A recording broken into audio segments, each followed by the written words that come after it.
વનવાસીઓ ગ્રામવાસીઓની સાથે મળતા ભરતજી અનેક વ્યક્તિઓને પૂછે છે, તમે જોયા મારા સીતારામજીને? તમે ક્યાં જોયા? તો આમ વનવાસની અંદર વનવાસીઓની સાથે પણ જેમ ભગવાન બધાને મળતા ગયા, એમ ભરતજીએ પણ પોતાની વનવાસી પ્રજાને, રાજા છે, વનવાસી પ્રજા સાથે પણ એટલો જ નાતો, એટલો જ પરિચય કેળવે છે કે મારા ભગવાનને તમે દીઠા, એમનું કોઈ ઠેકાણું? આમ અનેક વાતોથી, અનેક પ્રશ્નોથી ભરતજીએ વનવાસીઓનો પણ એટલો જ સંપર્ક કેળવ્યો છે. અને એની અંદર પણ કહ્યું કે કેહી બન લખન રામભાઈ દેહી ક્યાં છે? અને તે પ્રભુ સમાચાર સબ, અને એ બધા પાછા બધા જ ભેગા થઈને, સ્વાભાવિક છે મોટી વ્યક્તિ આવી હોય કામ આંગણે કે ઘર આંગણે, તો બધાને એમ થાય કે હું મળું, હું લાવો લઈ લઉં, મને કંઈક પ્રસંગ મળી જાય. તો જે પૂછવા માંડ્યું હતું એટલે તે સબ એ બધાએ કહેવા માંડ્યું, ચાલો ને હું પહોંચી જઉં, મારો સંદેશો પેલો ભરતજીને મળે, પેલા હું કહી દઉં. આમ એક જાતની ભરતજીની સેવા કરવાની સ્પર્ધા, તે સબ સમાચાર સબ કહી, એ બધા જ ભેગા થઈને બધા જ સમાચાર આપી દે. કેહી બન, ક્યાં ગાડી? બસહી, ક્યાં ગાડી આ રામ લક્ષ્મણ ને સીતાજી રહે છે, કયા વનમાં, કઈ જગ્યાએ? તો તે સબ એ બધું જ બધા જ ગ્રામવાસીઓ સમાચાર સબ કહી, જે કંઈ હોય તે અથથી ઇતિ સુધીનું બધું જ, કે અમારા ગામમાં ગાડથી જ પસાર થયા હતા, આ જ રસ્તે થઈને ગયા છે, અમે દર્શન કર્યા છે, અને આ બાજુ જ ગયા છે, એટલે દિશા તો બદલાવી દે. આમ જે કઈ પોતાની પાસે જાણકારી હતી એટલી બધી જ જાણકારી સમાચાર તરીકે ભરતજીની આતુરતાને સંતોષવા માટે બધાએ જ એકી સાથે કહેવા માંડી. ભરતજી સાથે વાત કરવાનો લાવો, કોઈક ઉચ્ચ અધિકારી આવીને ઉભા હોય અને એની સાથે વાત કરવાની હોય ઉભા, તો તરત એમ થાય ચાલો આપણે પણ કઈ વાત કરીશું, આપણી સમસ્યા પણ રજૂ કરીશું. એમ ભરત દેખી જન્મ, બધાને એમ થાય કે હાશ આપણે મળ્યા, આપણને દર્શન થયા. કોના? એ ભગવાનના ભાઈના. અને એનાથી જાણે કે જન્મ ફળ કૃતાર્થ થઈ ગયા, જીવન સફળ થઈ ગયું, અમને મળી ગયા. કે ભલે ભગવાનના દર્શન ન થયા પણ ભરતજીના તો દર્શન થયા, કે જેના હૃદયની અંદર ભગવાન વસી રહ્યા છે, રમી રહ્યા છે.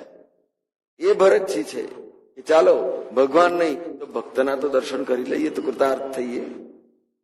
આમ ભરત દેખી, ભરતજીના દર્શન કરી દરેક કૃતાર્થતા અને પોતાની જાતને કૃતાર્થતા અનુભવવા લાગ્યા.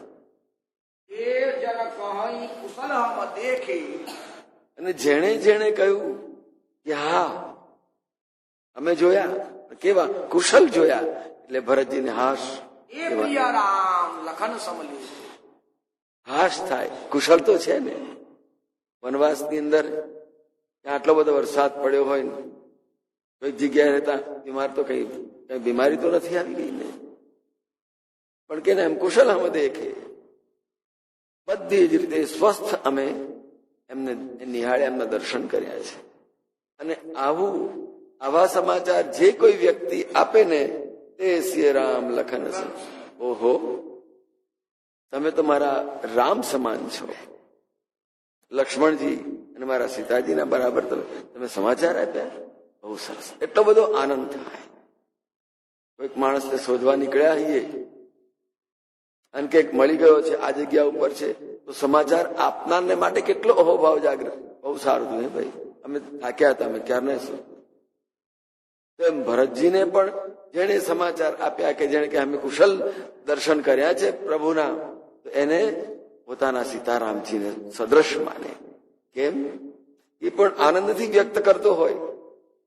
પોતાના હૈયામાં સીતારામ લક્ષ્મણજીને ધારણ કરીને પધરાવીને કહેતો હોય કે હા મેં દર્શન કર્યા. ઓહો, તારી આંખ પાવન થઈ ગઈ, તારી આંખની દ્રષ્ટિ કુતાર્થ થઈ ગઈ. એટલે કે તારી દ્રષ્ટિમાં, તારા હૃદયમાં, તારા મનના વિચારોમાં સીતારામ લક્ષ્મણજી વસેલા છે. અને એટલે જ પોતે રામમય છે, બીજાને પણ રામમય જોવે છે. ભરતજીની દ્રષ્ટિ, ભરતજીની સ્થિતિ અવસ્થા રામમય, સીતારામમય છે. જેને જોયા છે, જેને દર્શન કર્યા છે, એ પણ કૃતાર્થ થયા, ધન્ય થયા. ભરતજી એને પણ સીતારામજીની બરાબર માને કે વાહ, તે જોયા છે ને, તે દર્શન કર્યા છે. આમ ભરતજીના હૃદયની અંદરના જે ભાવો છે, જે પ્રેમ છે પ્રભુ સીતારામજી માટેનો, એટલો બધો અથાહ છે, છલકાઈ રહે છે. ઉમગહી અનુરાગી, અનુરાગ એટલો બધો છલકાય છે, એટલો બધો ઉભરાય છે, એટલો બધો ઉભરાય છે કે વાત છલકાય એટલે છીછરું કહેવાય, પણ ઉભરાય એટલે પોતાની જાતને આમ બહાર વ્યક્ત કરી રાખવી, એમાં વિલીન થઈ જવું.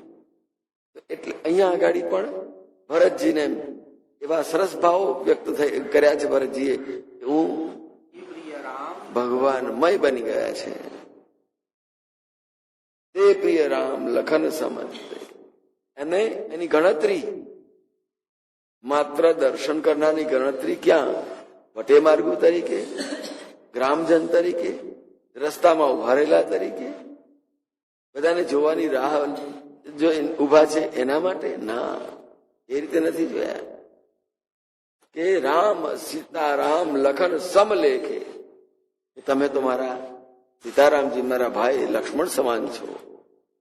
સહેજ પણ નીચું સ્તર નહીં. દર્શન કરનાર પણ ભગવાનમય એની મન તન બુદ્ધિ એની દ્રષ્ટિ થઈ જાય.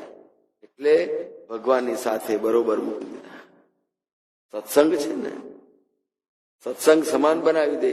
તુલનતાહી સકલ મિલી જો સુખ લવ સત્સંગ. સત્સંગ એને એ તુલના સુધી મૂકી દે છે.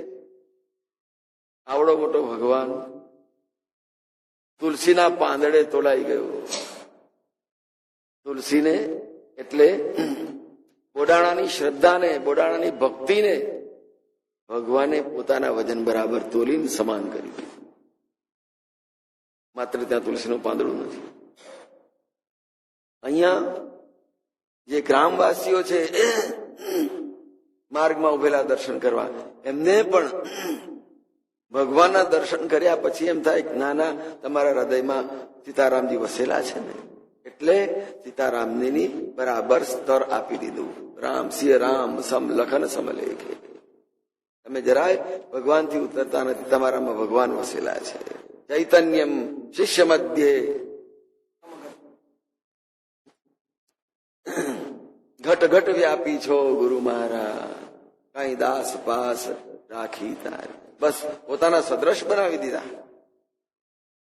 આમ ભરતજીએ ની દ્રષ્ટિ પણ એ છે કે સર્વમાં સીતારામજી વસેલા છે. સિયા રામમય સબ જગ જાની. કોણ જુદો ભગવાન નથી. જેને દર્શન કર્યા એ પણ ભગવાનમય બની ગયો. એટલે એને પણ એની અંદર પણ ભગવાનના દર્શન ભરતજીએ કર્યા છે. આમ ભરતજી અને ગ્રામવાસીઓ જે માર્ગની અંદર મળ્યા તે બધા જ એ બીથી બુજાઈ બધાને સાંત્વના, સંતોષ આપી રહ્યા છે. કઈ સબહી, બધાને સરસ વાણીથી ભરતજી પણ આવકારી રહ્યા છે. કારણ કે ભરતજીની દ્રષ્ટિ તો એ જ છે, સીતારામજી જ આ વનની અંદર વસી રહ્યા છે. ભલે વનવાસીઓ છે, પણ વનવાસીઓના મનમાં, એના તનમાં, એની વાણીમાં, એની સેવામાં સીતારામજી છે. અહીંયા આ બધા સેવા જ કરતા હશે ને. એટલે એ બીજી સબાઈ બુજત સમુજાય સબય સુબાની, ખૂબ પ્રેમાળ વાણીથી, જેને વ્યવહારિક કહેવાય.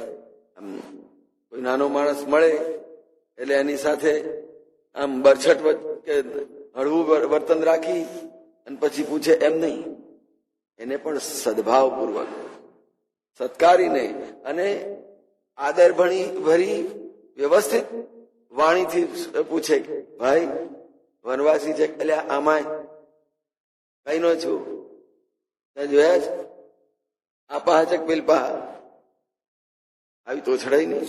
સુબાની, પ્રેમથી આદરપૂર્વક વનવાસીઓને ભરતજી પણ એનો પ્રતિસાદ આપી રહ્યા છે.